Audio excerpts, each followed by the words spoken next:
कैसे हो प्यारे बच्चों? आई होप आप सभी लोग ठीक होंगे। तो बच्चों आज हम लोग पढ़ने वाले हैं क्लास 10th की केमिस्ट्री, जिसके दूसरे अध्याय का नाम है अम्ल, क्षारक एवं लवण। तो प्यारे बच्चों इस चैप्टर का इंट्रोडक्शन हमने पिछली क्लासेस में कराई है। अगर आप लोगों ने अभी भी नहीं देखा तो जाइए और तुरंत देखिए, क्योंकि किसी भी चैप्टर का कोर्स पढ़ने से पहले उस चैप्टर की पूरी जानकारी होनी चाहिए कि आखिर वो चैप्टर कहना क्या चाह रहा है ना प्यारे बच्चों। तो आज की क्लास में हम लोग पढ़ने वाले हैं अम्ल क्षारक की आर्हेनियस अवधारणा। आर्हेनियस अवधारणा के अनुसार अम्ल क्षारक क्या होते हैं। तो प्यारे बच्चों क्या होते हैं अम्ल?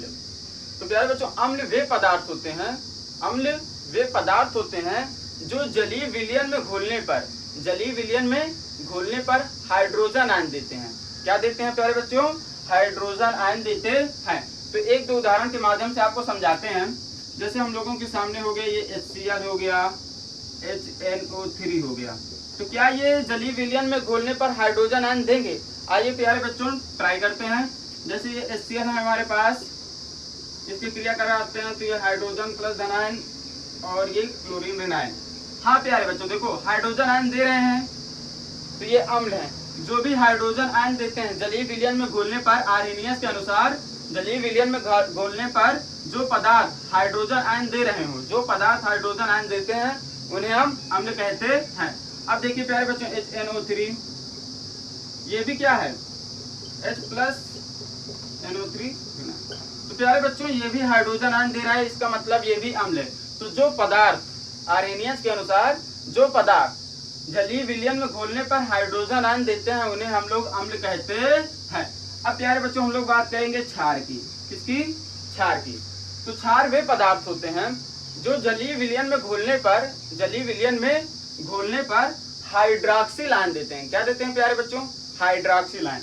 तो एक दो उदाहरण के माध्यम से आपको समझाते हैं। जैसे हो गया NaOH हो गया, KOH हो गया, NH4OH हो गया। अब देखते हैं क्या ये जलीय विलयन में घुलने पर हाइड्रॉक्सिल आयन देते हैं कि नहीं। तो प्यारे बच्चों हाइड्रोजन आयन इसको बोलते हैं, ठीक है प्यारे बच्चों, और हाइड्रॉक्सिल आयन OH को बोलते हैं। किसको? OH को। ठीक है प्यारे बच्चों, इस चीज को हमेशा याद रखना। तो अब हम लोग देखेंगे क्या ये हाइड्रॉक्सिल आयन देते हैं, ये पदार्थ जितने भी हैं क्या ये हाइड्रॉक्सिल आयन देते हैं। तो NaOH, ये Na बना लिया और ये OH है ना प्यारे बच्चों, ये क्या बना लिया? NaOH।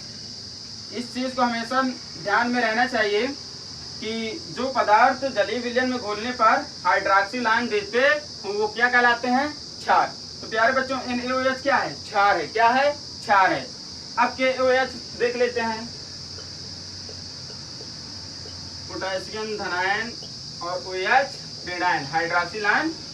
तो ये प्यारे बच्चों हाइड्रॉक्सिल आयन दे रहा है, OH दे रहा है, तो इसका मतलब ये भी क्या है? क्षार है। अब NH4OH देख लेते हैं,